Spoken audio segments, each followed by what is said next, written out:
ওঠো ওঠো ওঠো রোজাদার, সেহরির হলো সময়, খোলো খোলো দ্বার। বাতাস ডাকে তোমায়, ডেকে যায় তারকারা, আসমানে আছে যত আলোকিত ফেরেশতারা। ওঠো ওঠো ওঠো রোজাদার, সেহরির হলো সময়, খোলো খোলো দ্বার। আসসালামু আলাইকুম ওয়া রাহমাতুল্লাহি ওয়া বারাকাতুহু। আলহামদুলিল্লাহ ওয়াসসালাতু ওয়াসসালামু আলা রাসূলিল্লাহ ওয়া বা'দ। দূরে এবং কাছে, দেশ ও প্রবাস থেকে যারা দেখছেন এনটিভির পর্দায় পবিত্র মাহে রমাদানের বিশেষ অনুষ্ঠান এই সেমিস্টিল বরকতময় সাহারি অনুষ্ঠানের শুরুতেই আমি এই সেমিনাবুল হক আপনাদের সকলকে জানাচ্ছি আন্তরিক মোবারকবাদ এবং শুভেচ্ছা। Powered by Shahjalal Islami bank PLC, co sponsor Al Arafah Islami bank PLC এবং মুসলিম পাঞ্জাবি। প্রিয় দর্শক, অনুষ্ঠান শুরু করব। শুরুতেই রয়েছে মহাগ্রন্থ কোরআনুল কারীম থেকে তেলাওয়াত এবং তাফসীর। সেহরির হলো সময়, খোলো খোলো দ্বার। أعوذ بالله من الشيطان الرجيم. بسم الله الرحمن الرحيم. ولو أن أهل القرى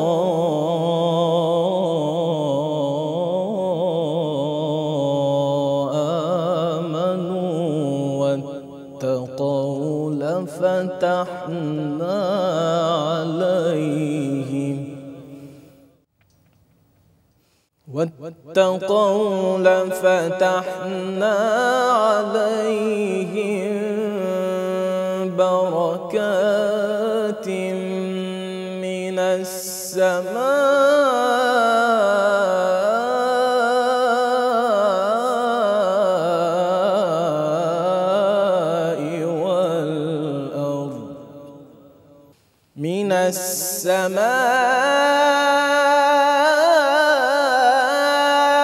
السماء والأرض ولكن كذبوا فأخذناهم بما كانوا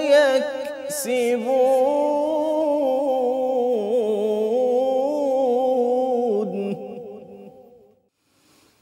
أفأمن أهل القرى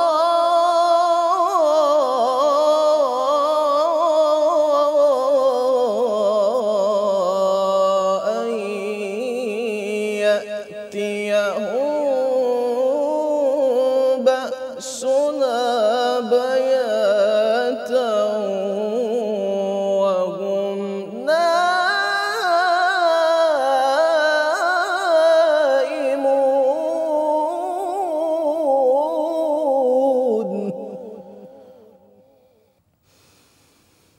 أوأمن أهل القرى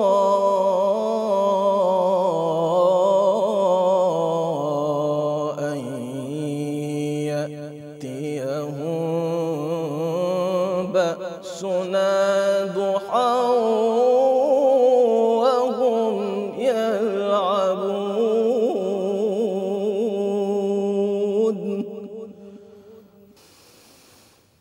أوأمن أهل القرى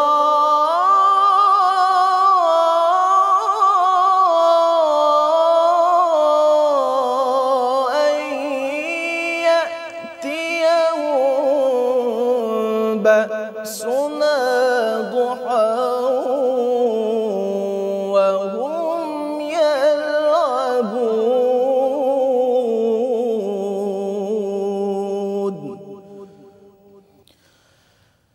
أفأمنوا مكر الله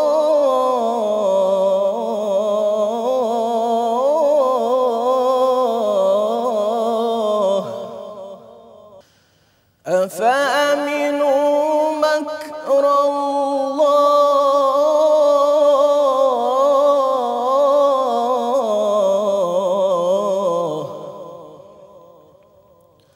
فلا يأمن مكر الله إلا القوم الخاسرون.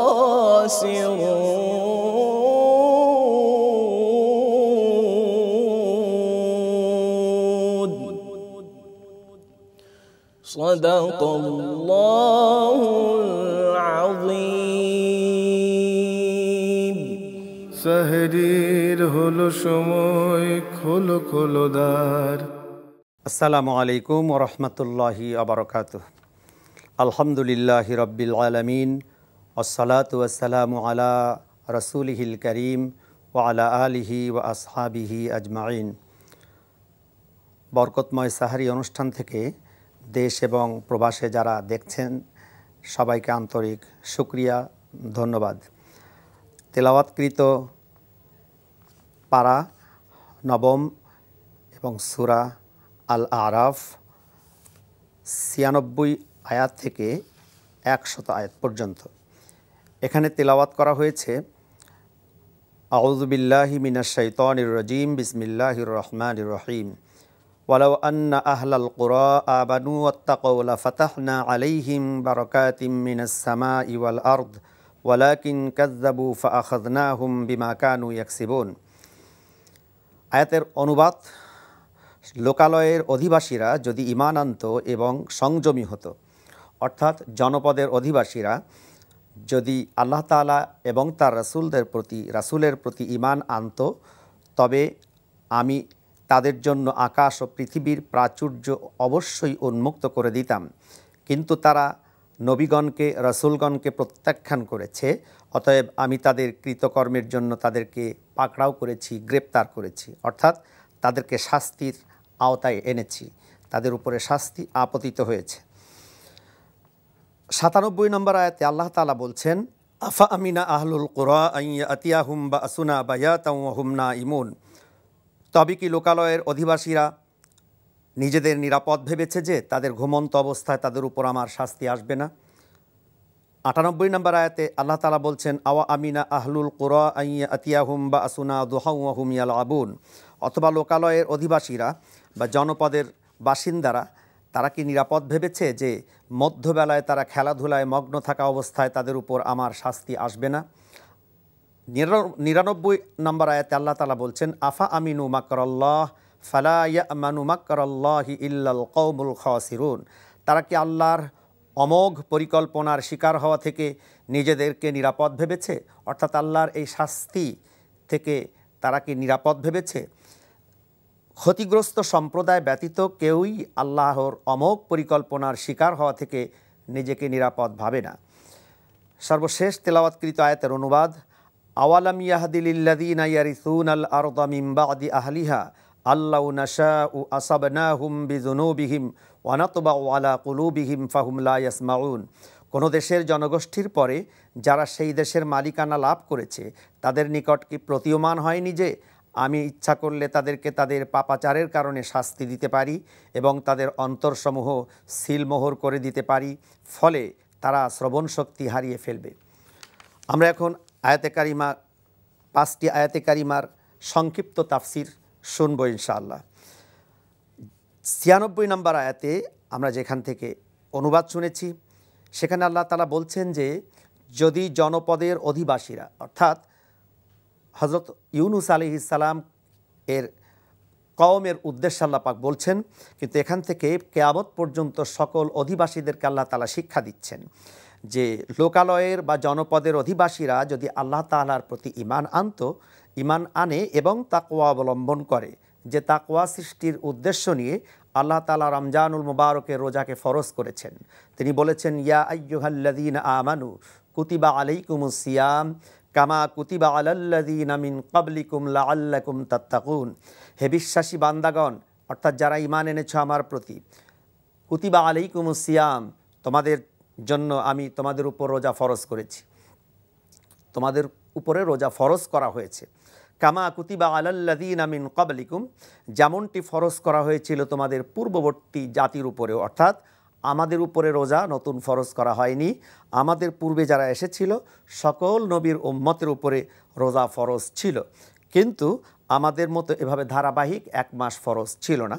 আল্লাহ তাআলা বলছেন এই ফরজটি করা হয়েছে লাআল্লাকুম তাত্তাকুন, যেন তোমরা তাকওয়া অবলম্বন করতে পারো। এই তাকওয়া অতি গুরুত্বপূর্ণ জিনিস। ঈমান আনার পরেই তাকওয়ার গুরুত্ব এসেছে। কোরআন এবং হাদিসের মধ্যে আল্লাহ তাআলা তিনি তার রাসূলের মাধ্যমে তাকওয়ার গুরুত্ব আরোপ করেছেন। ঈমান এবং তাকওয়া অবলম্বনকারী যদি হতে পারে জনপদের মানুষেরা, তাহলে তার ফায়দা কি, তার উপকার কি? আল্লাহ তাআলা বলছেন লাফাতাহনা আলাইহিম বারাকাতিম মিনাস সামাই ওয়াল আরদ, অবশ্যই আমি আসমান এবং জমিনের বরকতের দুয়ার সমূহ খুলে দিব।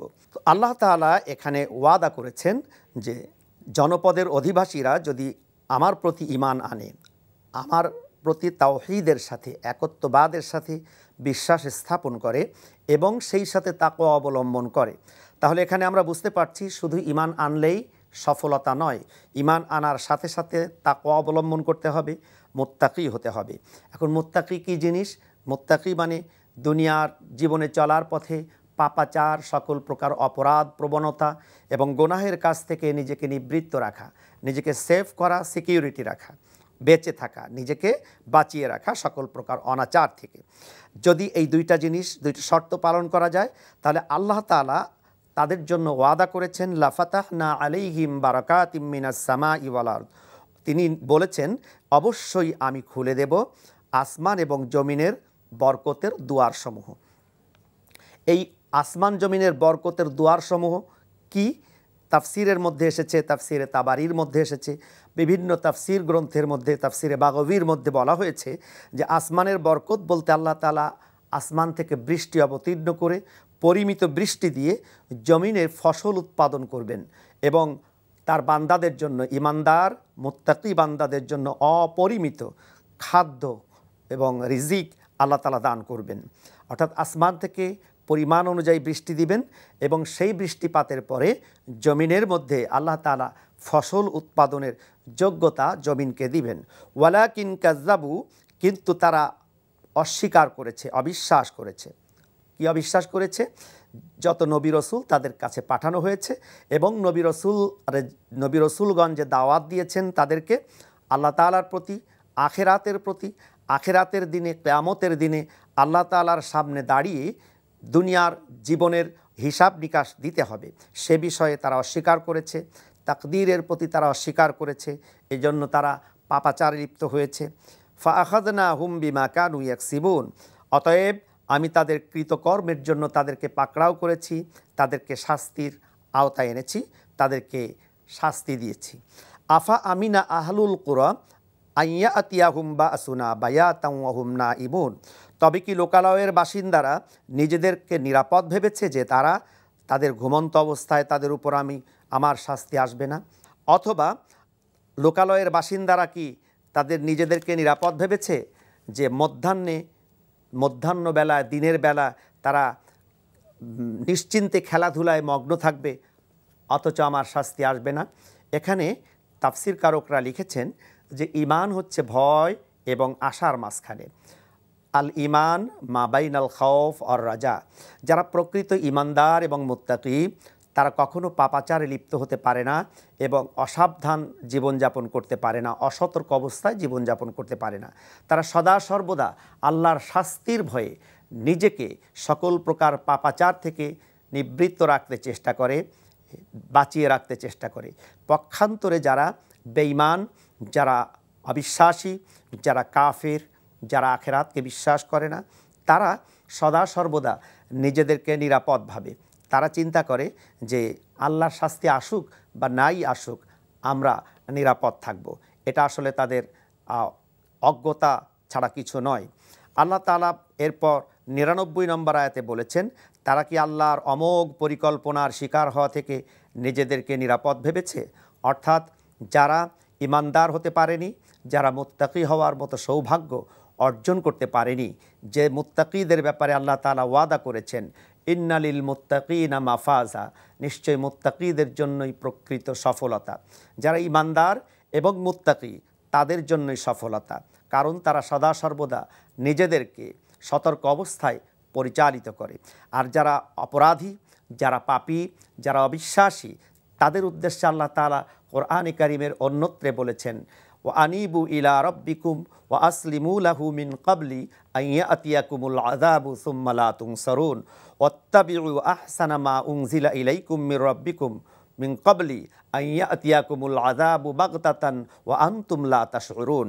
আল্লাহ তাআলা সূরা জুমারের মধ্যে 24তম পারায় এই আয়াতের তাফসিরে বলেছেন, কোরআনে কারিমের এক আয়াতের তাফসির আর এক আয়াত, এটাই হচ্ছে সর্বশ্রেষ্ঠ তাফসির। আল্লাহ তাআলা বলেছেন যে যারা প্রকৃত ইমানদার এবং মুত্তাকি তারা আল্লাহর শাস্তির ভয়ে সদা ভীত সন্ত্রস্ত থাকে। যেমন হযরত ওমর রাদিয়াল্লাহু তাআলা আনহু বলতেন যে আমি আশা করি আমার ঈমান এবং তাকওয়ার কারণে আল্লাহ তাআলা আমাকে জান্নাত দিবেন, আবার আমি ওমর ভীত সন্ত্রস্ত যে আমার অপরাধের কারণে আল্লাহ তাআলা আমার জন্য শাস্তি নির্ধারিত করবেন। এটা হচ্ছে একজন মুমিন এবং মুত্তাকির সদা সতর্ক জীবনযাপন। এজন্য আল্লাহ তাআলা যারা অবিশ্বাসী তাদেরকে সতর্ক করছেন, ও আনিবু ইলা রাব্বিকুম, তোমরা তোমাদের প্রতিপালকের দিকে প্রত্যাবর্তন করো, ফিরে আসো পাপাচার থেকে, অনাচার থেকে, অত্যাচার, কুফরি, নিফাকি, শিরক, সকল প্রকার অন্যায় অবিচার থেকে ফিরে আসো। ইলা রাব্বিকুম, তোমাদের প্রতিপালকের দিকে ফিরে আসো, অর্থাৎ তোমাদের প্রতিপালক যে আদেশ দিয়েছেন সেই আদেশকে মেনে নাও, তিনি যা নিষেধ করেছেন নিষিদ্ধ কার্যক্রম থেকে নিজেদেরকে বাঁচিয়ে রাখো। মিন ক্বাবলি আন ইয়াতিয়াকুমুল আযাব, সেই শাস্তি আসার পূর্বে সুম্মা লা তুনসারুন, অতঃপর কোনো সাহায্যকারী পাবে না। দুনিয়াতে যদি কেউ বিপদে পড়ে যায় তাহলে সাহায্যকারী পেতে পারে, হেল্প পেতে পারে, কিন্তু যদি আখেরাতে কেউ বিপদের মধ্যে পতিত হয় সেখানে কোনো সাহায্যকারী পাবে না। মৃত্যুর সাথে সাথে তার পৃথিবীর সমস্ত সাহায্য বন্ধ হয়ে যাবে, সমস্ত আমল বন্ধ হয়ে যাবে। এজন্য আল্লাহ তাআলা সতর্ক করে বলছেন, মিন ক্বাবলি আন ইয়াতিয়াকুমুল আযাবু সুম্মা লা তুনসারুন, অতঃপর যখন শাস্তি অবধারিত হবে তখন কোনো সাহায্যকারী পাবে না। ওয়াত্তাবিউ আহসানা মা উনজিলা ইলাইকুম মির রাব্বিকুম মিন ক্বাবলি আন ইয়াতিয়াকুমুল আযাবু বাগতাতান। পরবর্তী আয়াতে আল্লাহ তাআলা বলছেন সূরা জুমারে যে অনুসরণ করো, ইত্তেবা করো, মেনে নাও বা পরিপূর্ণ আল্লাহ তাআলার এই আয়াতের, এই কোরআনে কারিমের বিধানের প্রতি, বা উনজিলা ইলাইকুম মির রাব্বিকুম, যা তোমাদের উপরে অবতারণ করা হয়েছে, তোমাদের উপরে নাজিল করা হয়েছে, সেটা হচ্ছে কোরআন।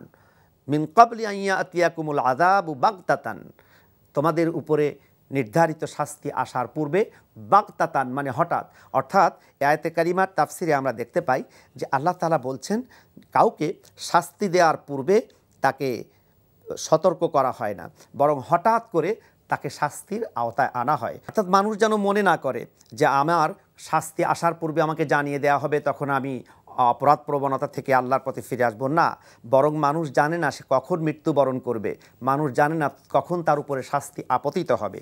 এজন্য আল্লাহ তাআলা বলছেন, মিন ক্বাবলি আন ইয়াতিয়াকুমুল আযাবু বাগতাতান ওয়া আনতুম লা তাশউরুন, আর তোমরা তা অনুধাবন করতে পারবে না, হঠাৎ শাস্তি এসে যেতে পারে।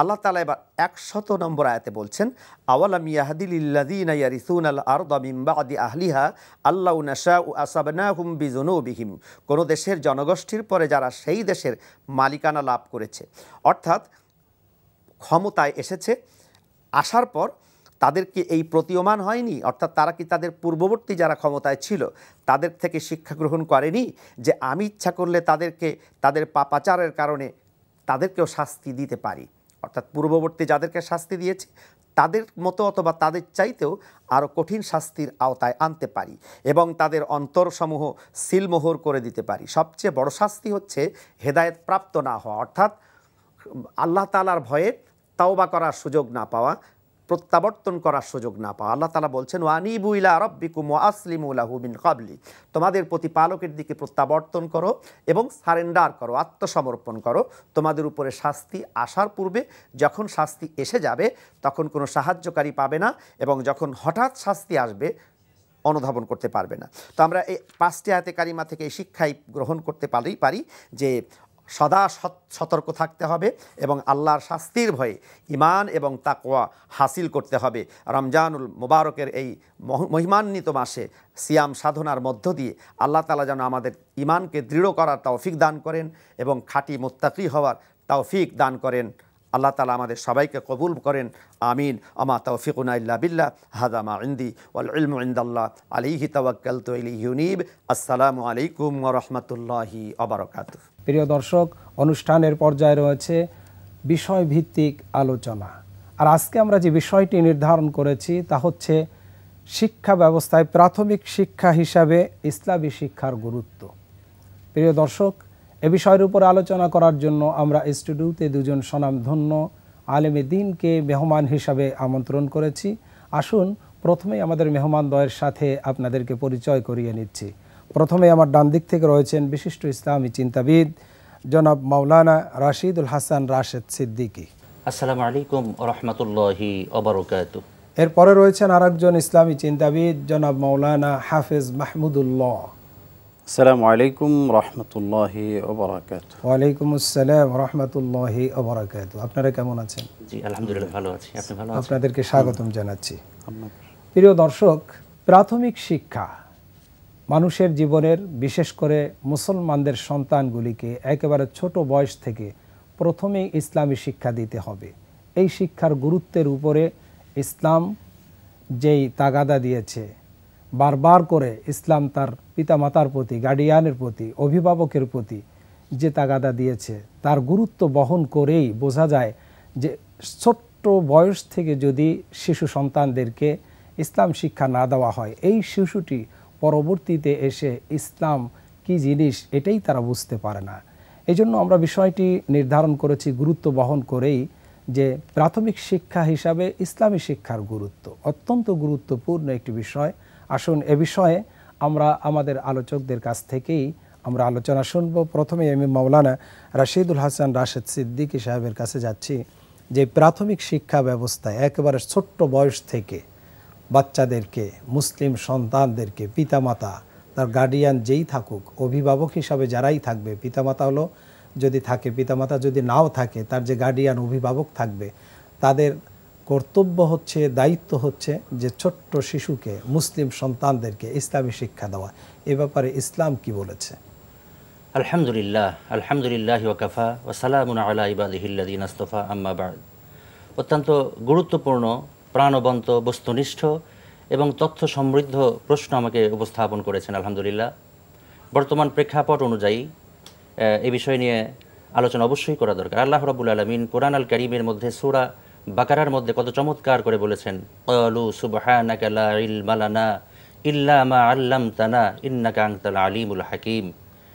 আল্লাহ তাআলা বলছেন এই বিষয়ে চমৎকারভাবে যে আমি যা শিক্ষা দিয়েছি, বরকতপূর্ণ শিক্ষা, হিকমাপূর্ণ শিক্ষা, এই শিক্ষার বাহিরে আমাদের কি জ্ঞান থাকতে পারে?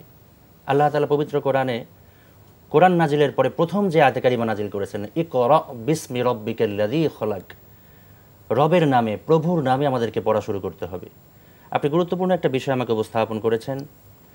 প্রাথমিক শিক্ষায় যদি ইসলাম না থাকে, প্রাথমিক শিক্ষায় যদি দ্বীন না থাকে, তাহলে একজন সন্তান, হোক সে ছেলে অথবা মেয়ে, সে দ্বীন থেকে, ইসলাম থেকে দূরে সরে থাকার কারণে, প্রাথমিক শিক্ষায় মৌলিক শিক্ষা না থাকার কারণে ভবিষ্যৎ জীবনে সে অন্ধকারের দিকে ধাবিত হয়ে যাবে। ঘুণে ধরা বাঁশ যেমন একটা সময় পড়ে যাওয়ার সম্ভাবনা থাকে, একটা জাতি, একটা গোষ্ঠী, একটা দেশ, একটা সমাজ যদি মৌলিক শিক্ষার মধ্যে ইসলামী চেতনা না থাকে, ইসলামী মূল্যবোধ না থাকে, সেই সমাজ ধ্বংসের দিকে অগ্রগামী হবে, এটা আমরা বিশ্বাস করে থাকি। হাদিস শরীফের মধ্যে আসছে, আল্লাহ রাসূল সাল্লাল্লাহু আলাইহি ওয়াসাল্লাম সুন্দর করে চমৎকারভাবে আমাদেরকে জানিয়ে দিয়েছেন যে একটা জাতি এবং একটা সমাজকে উঠায় নেওয়ার জন্য এলেম উঠায় নেওয়া হবে না, একটা সময় আলেমদের উঠানোর মাধ্যমে এলেম তুলে নেওয়া হবে। সেই এলেম আমাদেরকে অবশ্যই অর্জন করা উচিত, এবং সেটা একদম বাল্যকাল থেকে, ছোটোবেলা থেকে। যদি ছোট্টবেলা থেকে আমরা সেই চেতনা লালন করতে না পারি, তাহলে তো আমরা বিপদের মধ্যে ধাবিত হয়ে যাব। একটা মুসলমান হিসেবে, মুসলমানের ঘরে সন্তান হিসেবে কোনো সন্তান যদি ছোট্টবেলাতে ইসলামী জ্ঞানে জ্ঞানী হয়, কোরআন এবং হাদিসের শিক্ষা অর্জন করে, তাহলে সারাটা জীবন সে সেই চেতনায় লালন করতে পারবে, বড় হতে পারবে। আমি আরেকটা আপনাকে এক্সাম্পল দিতে গিয়ে বাস্তবতার ভিত্তিতে আপনাকে বোঝাতে পারবে বিষয়ে, সেটা হলো আমার এলাকাতে আমি একটা প্রতিষ্ঠান করেছি, নূরে মদিনা ক্যাডেট মাদ্রাসা। প্রতিষ্ঠান করার পূর্ব মুহূর্তে যেই বাচ্চাগুলো অন্য পড়াশোনা করতো, সেই শিক্ষাকে অবশ্যই আমরা ছোট করবো না, আলহামদুলিল্লাহ অনেক ভালো পড়াশোনা তারা করেছে। কিন্তু পানি খেলে যে বসে খেতে হয়, অজু করার কিছু মৌলিক গুণাবলী আছে, গোসলের ফরজ আছে, এই বিষয়গুলো দ্বীনি প্রতিষ্ঠানে না শিখলে কখনোই কিন্তু অর্জন করা সম্ভব হয় না। এই বিষয়টা আমরা রাসূল করিম সাল্লাল্লাহু আলাইহি ওয়াসাল্লাম থেকে এবং কোরআন থেকে বিভিন্ন জায়গায় আমরা জানতে পেরেছি। আল্লাহ রাসূল চমৎকারভাবে বলেছেন, হাদিস শরীফের মধ্যে ইরশাদ হয়েছে, তলবে ইলম যারা, দ্বীনি ইলম যারা শিক্ষা করে, তাদের পায়ের নিচে ফেরেশতারা তাদের পাখা বিছিয়ে দেন। সুবহানাল্লাহি বিহামদিহি, কত চমৎকারভাবে মানে ছোট্ট বয়সে যখন ইলম শিখতে যাবে তখনই তাদের জন্য ফেরেশতারা ডানা বিছিয়ে দেয়। এভাবে অসংখ্য জায়গায় বলা হয়েছে। দ্বীনি ইলম শিক্ষা করার ব্যাপারে চমৎকারভাবে বোঝানো হয়েছে। আপনি স্পেসিফিক একটু বলতে পারবেন যে ইসলাম হাদিস শরীফে পিতা মাতার প্রতি সন্তানদেরকে একেবারে জন্ম নেওয়ার পর থেকে যে কিভাবে তাদেরকে লালন পালনের কথা এসেছে? মাশাআল্লাহ, চমৎকার প্রশ্ন করেছেন। একজন পিতা এবং মাতার নৈতিক দায়িত্ব হলো তার সন্তানকে একদম শুরু লগ্ন থেকে তাকে ইসলামী চেতনায় লালন করা। যদি আপনি যেভাবে বলেছেন এই বিষয়ে এভাবে বলা যায় যে একটা সন্তান জন্মগ্রহণ করার পরে অনেকগুলো কারণের মধ্যে মৌলিক কমপক্ষে 5টা গুণাবলী তাকে অর্জন করতে হবে। জন্মগ্রহণ করার পরে সর্বপ্রথম তার কানের মধ্যে আজান এবং ইকামত দিয়ে দেওয়া। 2 নম্বরে ছোট্ট সন্তান জন্মের পরে তার মুখে একটু খেজুর হোক, মিষ্টি জাতীয় খাবার চিবিয়ে সেটার ফ্লেভারটা একটু দিয়ে তাহরিক করা। জি, তাহরিক করা। 3 নম্বরে বলা যায় যে সন্তান জন্মের পরে 7 দিনের মাথায় তার মাথার চুলটা ফেলে দেওয়া। এবং হাদিস শরীফ থেকে আমরা জানতে পারি রাসূল বলছেন যে এই চুলটা ওজন দিয়ে সমপরিমাণ রূপা গরিব দুঃখীদের মধ্যে বিলিয়ে দেওয়া, সদকা করে দেওয়া। 4 নম্বরে বলা যায় যে তার সুন্দর ইসলামী নাম, অর্থবহ নাম রাখা। যদি নাম রাখার ক্ষেত্রে আমরা উদাসীনতা করি বা বোঝার কমতি থাকে, সেক্ষেত্রে আমরা নামের একটা ইফেক্ট আছে নিঃসন্দেহে। আল্লাহ রাসূল বলেন যে কিয়ামতের ময়দানে মুসিবতের সময়ে মানুষের কার সন্তানকে নাম ধরে ধরে তাদেরকে ডাকা হবে, তোমরা সামনে আসো। তো যদি ইসলামী নাম রাখা হয় তাহলে আমরা সেখানেও বরকতপূর্ণ অবস্থানে থাকতে পারব। এবং নামের ব্যাপারেও ইসলাম তাগাদা দিয়েছে। এজন্য নবী করিম সাল্লাল্লাহু আলাইহি ওয়াসাল্লাম বলেছেন যে আল্লাহর কাছে সবচাইতে প্রিয় 2টি নাম আব্দুল্লাহ এবং আব্দুর রহমান। চমৎকারভাবে বলেছেন। মানে নামটা কিভাবে রাখতে হবে সেটাও ইসলাম শিখিয়ে দিয়েছেন। এর পাশাপাশি সর্বশেষ মৌলিক 5টা গুণাবলীর মধ্যে 5 নম্বরে বলা যায় যে সন্তানের 7 দিনের পর থেকে তার আকিকার ব্যাপারে সিদ্ধান্ত গ্রহণ করা। তাহলে একজন সন্তানের উপরে বরকত থাকবে এবং ইসলামী চেতনায় লালন পালন হবে। আর এটা করতে থাকলে একটা সন্তান ভবিষ্যৎ জীবনে সফল কাম হতে পারবে, বিজয় লাভ করতে পারবে। আলহামদুলিল্লাহ। প্রিয় দর্শক, প্রাথমিক শিক্ষা হিসাবে ইসলামী শিক্ষার গুরুত্ব আমাদের আলোচক বলতেছিলেন যে আপনি বলতেছিলেন যে 5টি বিষয় প্রথমে করবে, এরপরে যে বাল্যকাল থেকে ইসলাম শিক্ষা দেবে, তাদেরকে আদব শিক্ষা দেবে এবং তাদেরকে ইসলামী ফরজ বিধানগুলি শিক্ষা দেবে। এই বিষয়ে হাদিস শরীফে কি তাগাদা দেওয়া হয়েছে পিতামাতার প্রতি বা অভিভাবকদের প্রতি? নিঃসন্দেহে চমৎকার বলেছেন আপনি। ইংরেজিতে একটা প্রবাদ আছে, education is the backbone of a nation. শিক্ষাই জাতির মেরুদণ্ড, যেটা আমরা শিখে আসছি। কিন্তু কেন যেন বড় বড় স্কলার থেকে আমরা যেটা জানতে পারি বা সমাজ থেকে আমরা যেটা বুঝতে পারি যে শিক্ষায় জাতির মেরুদণ্ড কথাটির পাশাপাশি এই কথাটা লাগানো যেতে পারে যে না, সুশিক্ষাই হলো জাতির মেরুদণ্ড। তো একটা সময় তার সন্তান যখন সে বড় হবে, তার পিতামাতা বৃদ্ধ অবস্থায় তাদেরকে পাশে পাবে, কাছে পাবে, তাদেরকে বৃদ্ধাশ্রমে রাখার মতো অনৈতিক কাজ তারা কখনোই করতে পারবে না। কারণ তাদের মধ্যে আছে ইসলাম, তাদের মধ্যে আছে পরিপূর্ণ দিন, তাদের মধ্যে বুঝ থাকার কারণে তাদের পিতামাতাকে তারা সুন্দরভাবে লালন পালন করার চেষ্টা করবে, সম্মান করার চেষ্টা করবে, যদি তাদের মধ্যে ইসলামী চেতনা থেকে থাকে। এই বিষয়টা আমরা অবশ্যই বুঝতে পারি। পাশাপাশি আল্লাহ রাসূল সাল্লাল্লাহু আলাইহি ওয়াসাল্লাম বলেন, আমরা এই দ্বীনি ইলম শিক্ষা করার বিষয়ে একটু গ্যাপ আমাদের মধ্যে থেকে থাকে। সেটা হলো যে ছেলেরা যারা আছে এরা দিন শিখবে, মেয়েরা কেন দিনের কাছাকাছি আসবে? এই বিষয়ে বলতে গেলে বলা যায় যে আম্মাজান আয়েশা সিদ্দিকা রাদিয়াল্লাহু তাআলা আনহা, ওনার বিষয়ে চমৎকার বলা হয় যে অনেক মেয়েদের মধ্যে অধিক হাদিস বর্ণনাকারী হলো আম্মাজান আয়েশা সিদ্দিকা রাদিয়াল্লাহু তাআলা আনহা। তো আমরা এটা অবশ্যই মাথায় রাখবো যে সন্তান হিসেবে ছেলে হোক অথবা মেয়ে হোক, উভয়ে যেন দ্বীনি শিক্ষার স্বার্থে। নবী করিম সাল্লাল্লাহু আলাইহি ওয়াসাল্লাম তো তাই বলেছেন, তালাবুল ইলমি ফারিদাতুন আলা কুল্লি মুসলিম।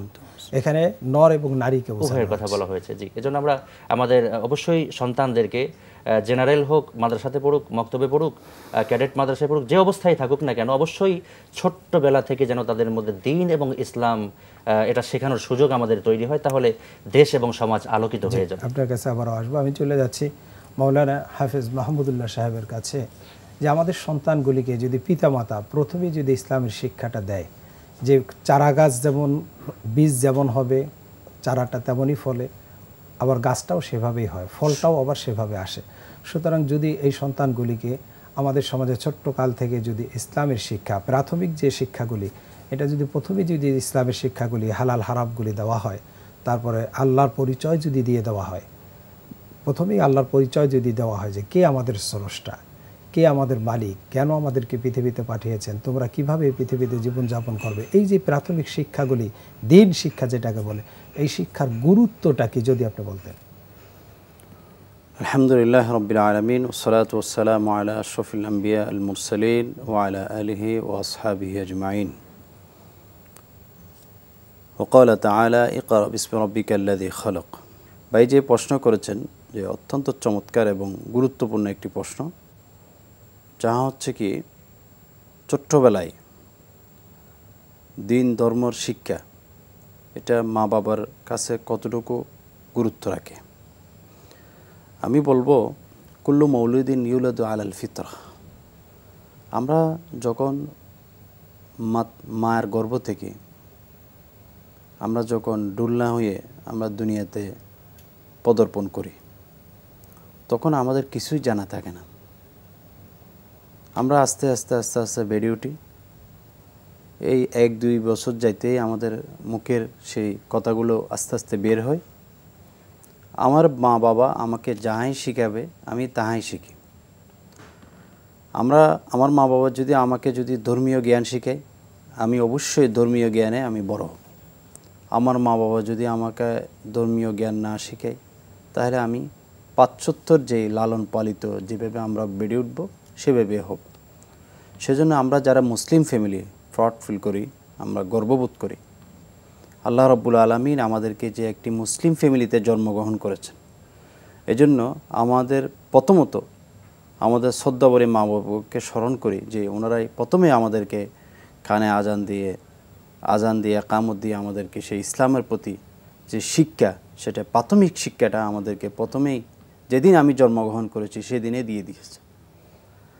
আমাদের কয়েকটি বিষয় আমাদের লক্ষ্য করতে হবে। একটি হচ্ছে কি, আমাদের যখন আমরা বেড়ে উঠি, অর্থাৎ আমরা যখন আস্তে আস্তে বড় হই, তখন আমাদের কিছু পরিবেশা থাকে। পরিবেশা এই যে কেমন আছো তুমি, তখন আমি ছেলেদিকে জিজ্ঞেস করলাম যে আব্বু তুমি কেমন আছো, ছেলে বলবে, অন্য কেউ হলে বলবে ভালো আছি, কিন্তু আমি ছেলেকে শিখাইতে হবে আমি বাবা হিসেবে আলহামদুলিল্লাহ। ছেলে বাবা বলবে তুমি কেমন আছো, ছেলে বলবে আলহামদুলিল্লাহ। এই আলহামদুলিল্লাহ যে উনি যে বললো, উচ্চারণ করলো, এটা আল্লাহর প্রশংসা। এই যে শিক্ষা শুরু হলো, এটা হচ্ছে আল্লাহর প্রশংসা দিয়ে ওনার ইবতেদায়ী বা ছোট্টকালের বাল্যকালে সে শিক্ষাটা শুরু হয়ে গেল। এরপরে আরও পরিবেশে রয়েছেন, যেমন তুমি কি আজকে স্কুলে যাবা, তুমি কি মাদ্রাসায় যাবা, এভাবে যখন প্রশ্ন করা হয় ছেলেকে, তখন ছেলে অবশ্যই বলবে আমি যাব। যদি আমি বলি আব্বু তুমি যাবার পরে একটি কথাই বলবো যে ইনশাআল্লাহ তুমি যাবা, তাহলে ছেলে শিখলো যে ইনশাআল্লাহ বলতে হবে প্রত্যেকটি কাজের আগে। এভাবে প্রথমে আরেকটা বিষয় রয়েছে, যাহা হচ্ছে কি সালাম, আসসালামু আলাইকুম ওয়া রাহমাতুল্লাহ। আমি বাবা হিসেবে যখন আমি ঘর ঢুকবো, তখন আমি সালাম দিব আসসালামু আলাইকুম ওয়া রাহমাতুল্লাহ। ছেলে বাবা হয়ে আমাকে জড়ায় ধরে ভিতর থেকে, তখন ছেলেকে বলতে হবে বাবা আমি যখন সালাম দিয়েছিলাম তুমি অবশ্যই সেই সালামের উত্তর দিবে। তখন উনিও এই একটা শিক্ষা পাইল যে ওয়ালাইকুম আসসালাম রাহমাতুল্লাহ। এটা হচ্ছে কি আমাদের পারিবারিকভাবে আমাদের কৃষ্টিগুলি আমাদেরকে ছোটকাল থেকে শিক্ষা দিতে হবে। কোরআন শিক্ষা, ইসলাম শিক্ষা, প্রাথমিক যে মনে করেন আমরা নার্সারিতে দিচ্ছি, এমন একটা নার্সারিতে দেওয়া উচিত যেখানে ইসলাম আছে। আজানটা, তার নামাজটা, তাকে যদি আমি যখন নামাজ পড়তে মসজিদে যাই, আমার ছোট্ট বাচ্চাকে যদি সাথে নিয়ে যাই, সে নামাজ পড়ার সময় অন্তত সে দেখবে আমি কিভাবে নামাজ পড়ছি। তার ভঙ্গিমায় যদিও বা নামাজ হচ্ছে না, বাট আমার নামাজ পড়ার সাথে সাথে সে যদি ভঙ্গিময় করে, কিন্তু সে তার একটা ট্রেডিং হচ্ছে। সে একদিন এটা শিখে অবশ্যই সুন্দর একটি নামাজের একটা শিক্ষা সে এখান থেকে গ্রহণ করবে, কারণ ছোটরা সবসময় বড়দেরকে ফলো করে।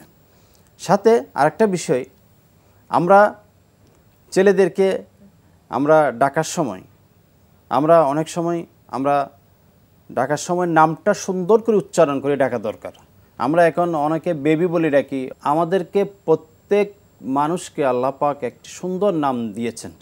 এই নামটুকু আমার ছেলের জন্য যখন আমি রাখবো, 7 দিনের মাথায় 21 দিনের মাথায় আমি যখন আকিকা দিব, এটি ইসলামের একটা সুন্দর একটি পদ্ধতি, যে নাম রাখার একটা সুন্দর সুন্দর জন্তু জবাই করে আমরা যে আকিকা করে যে আমরা সুন্দর একটি এই যে নাম রেখেছি, এই নামটা আমরা উচ্চারণ, এটা যেমন নাকি আমি যদি বলি মাওলানা এনামুল হক, আমি যদি বলি এনামুল হক, এই আমি ছোট্টকাল থেকে আমি বাবা হিসেবে যদি আমি উচ্চারণটা যদি এইভাবে ওনাকে শিখাতে পারি, সে অবশ্যই সেই বিষয়টুকু অবশ্যই সে শিখবে। সাথে মা বাবার প্রতি শ্রদ্ধাশীল, মার প্রতি শ্রদ্ধাশীলতা, এই বিষয়গুলো ওনাকে শেখানো। ইসলামের প্রাথমিক যে শিক্ষাগুলো এগুলো দিতে হবে, এগুলো দিতে হবে। এরপরে ইয়ারহাম সগীরানা ওয়া লাম ইউআক্কির কাবীরানা ফালাইসা মিন্না, যে বড়দেরকে সম্মান করা, ছোটদেরকে স্নেহ করা, সে আমার উম্মতি না। তাহলে ছোট কাল থেকে ইসলামের প্রাথমিক বুঝবেন দাও। এর সাথে আপনার আরেকটা জিনিস আমি যোগ করব, তা হচ্ছে কি আপনি পানি খাওয়ার সময় আমরা যে পানি খাই এটার একটা সুন্নত রয়েছে। আমরা অনেক সময় গরম থেকে এসে আমি হুট করে পানি বাম হাতে খেয়ে ফেলছি, এটা কিন্তু সুন্নতের খেলাফ। তখন আমার ছেলে ফলো করছে আমাকে, আমি যদি ডান হাত দিয়ে যদি পানিটা পান করি বিসমিল্লাহ বলে, এবং আমার ছেলে যখন সে তাকাই থাকে আমার দিকে, তখন সে দেখবে যে আমার বাবা ডান হাত দিয়ে পান করেছেন, বিসমিল্লাহ পরে পান করেছেন। আর আমার ছেলে যখন পান করবে সেও ডান হাত দিয়ে পান করবে, সেও বিসমিল্লাহ পরে পান করবে। আপনার কাছে সময় থাকলে আবারও আসবো। আপনার কাছে 1 মিনিটে জানতে চাই যে ইসলামী এই যে প্রাথমিক শিক্ষাটা, এই শিক্ষার মাধ্যমে বড় হলে আস্তে আস্তে তার লাইনটা যদি ঠিক থাকে, পথটা যদি ছোটোকালেই ধরায় দেওয়া যায় যে তোমার পথ হচ্ছে এটা, আমরা মুসলমান, আমাদের শিক্ষা এটা, আমাদের ধর্ম এটা, আমাদের আল্লাহ এই, নবী এই শিক্ষাগুলি প্রাথমিকভাবে যদি দেওয়া হয়, এই সন্তান পরবর্তীতে যে বিপদগামী হবে না। এই ব্যাপারে আপনি কি বলবেন? জি, অত্যন্ত সুন্দর কথা বলেছেন। কারণ হলো বাচ্চারা হলো অনুকরণ প্রিয়, মা বাবাকে থেকে শুরু করে শিক্ষক শিক্ষিকা মণ্ডলী এবং সমাজ দেশ কিভাবে চলছে তারা অনুসরণ করে চলার চেষ্টা করে। তো কোনো পিতা এবং মাতার মাধ্যমে এবং ইসলামী প্রতিষ্ঠানের মাধ্যমে, ইসলামী সমাজের মাধ্যমে যদি একজন সন্তান তাকে সেই আদলে তৈরি করতে পারে, সেই নিয়মকানুনের মধ্যে, সেই শৃঙ্খলার মধ্যে, সেই ডিসিপ্লিনের মধ্যে নিজেকে গড়িয়ে তুলতে পারে, তাহলে একটা সময় এই সন্তানের দ্বারা কখনোই অন্যায় কিছু আশা করা যায় না। নিঃসন্দেহে এই সন্তানের দ্বারা, যেই সন্তানের মধ্যে ছোট্টবেলা থেকে ইসলামিক কালচারটা আছে, একটা সময় দেশ এবং জাতি এই সন্তানের দ্বারা উপকার লাভ করবে ইনশাআল্লাহ। আপনাদের দুজনকে অসংখ্য ধন্যবাদ। আমাদের সময় শেষ হয়ে গিয়েছে। দর্শক, আপনারা এতক্ষণ পর্যন্ত দেখছিলেন এইচএম স্টিল বরকতময় sehri, powered by Shahjalal Islami bank PLC, co-sponsor Al Arafah Islami bank PLC এবং মুসলিম পাঞ্জাবি। প্রিয় দর্শক, অনুষ্ঠান শেষে আপনাদের প্রতি এই আহ্বান থাকবে, মুসলিম পিতামাতা এবং গার্ডিয়ান শিশু সন্তানদেরকে, ইমানদার মুসলমান সন্তানদেরকে ছোটোবেলার থেকে যদি আমরা ইসলামী শিক্ষা, প্রাথমিক যে শিক্ষাটা, এটা যদি ইসলামী শিক্ষা দিতে পারি, তাকে যদি আমরা মক্তবে পাঠাতে পারি, নুরানি মাদ্রাসায় পাঠাতে পারি, মসজিদে ছোটোবেলায় যে সকালবেলা ফজরের নামাজের পরে যে শিক্ষাগুলি হয় কোরআন শিক্ষা, এভাবে কোরআন শিক্ষা করে এরপরে ইসলামের প্রাথমিক শিক্ষাগুলি নিয়ে এরপরে আস্তে আস্তে করে এই সন্তানগুলিকে যদি একেবারে আলেম নাও হয়, অন্তত ইসলামের এই ধারাবাহিকতা যদি আস্তে আস্তে চলতে থাকে, এই সন্তান পরবর্তীতে ইসলামের মধ্যেই জীবনযাপন করবে, কারণ সে ইসলামের মূল শিক্ষাটা প্রাথমিকভাবেই পেয়েছে। আমাদের আলোচকরা এ কথাই বোঝাতে চেয়েছেন। আর যদি ইসলামী শিক্ষা প্রাথমিকভাবে না হয়, তবে এই সন্তানটি বড় হওয়ার পরে পথচ্যুত হওয়া এটা তার জন্য স্বাভাবিক হয়ে যায়। তখন সে ইসলাম বোঝে না, নামাজ রোজা বোঝে না, আদব লেহাজ বোঝে না, ইসলামী সুন্নাহ ভিত্তিক জীবনযাপন বোঝে না। এই জন্য সে পথচ্যুত হওয়া এবং বিপদগামী হওয়া এটা তার জন্য স্বাভাবিক হয়ে দাঁড়ায়। এই জন্য আমাদের উচিত হবে যে প্রাথমিক শিক্ষা, ইসলামী শিক্ষা বাধ্যতামূলক করা, অন্তত মুসলিম পরিবারের সন্তানদের জন্য। আল্লাহ পাক যেন আমাদেরকে তৌফিক দান করেন। আগামী পর্ব দেখার আমন্ত্রণ জানিয়ে আমরা বিদায় নেব। তবে আমরা একটি ইসলামী সঙ্গীত শুনতে শুনতে বিদায় নেব। হাজামা ইন্দি ওয়াল ইলমু ইনদাল্লাহ আলাইহি তাওয়াক্কালতু ওয়া ইলাইহি উনীব। আসসালামু আলাইকুম ওয়া রাহমাতুল্লাহি ওয়া বারাকাতুহু। সাহরির হলো সময়, খোলো খোলো দ্বার,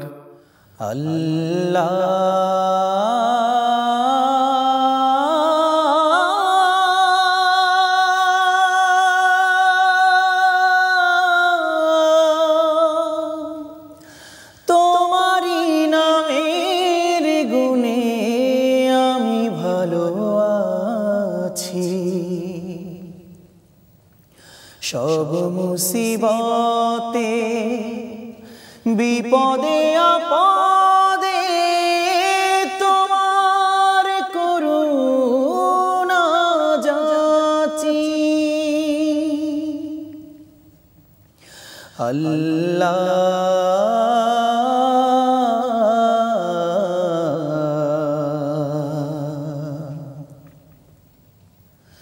সূর্যের আলো দিয়ে দেখি পৃথিবীর সব কিছু,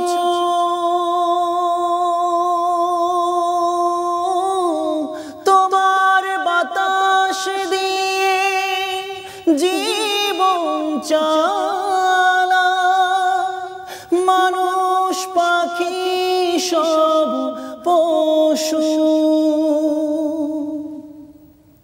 তোমার নামের গান সাঁঝের বেলায় মোরা পাখিদের কণ্ঠে শুনছি। রাতের চাঁদ তারা গাহে তোমারি গুণগান,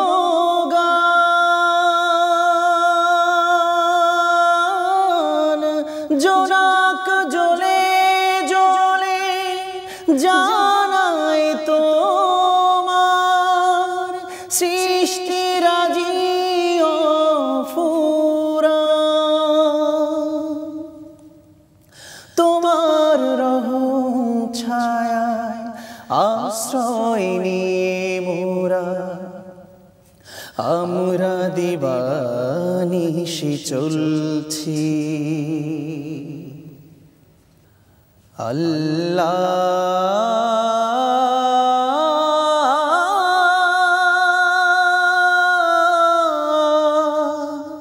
তোমারি নামের গুণে আমি ভালো আছি। সব মুসিবতে বিপদে আপদ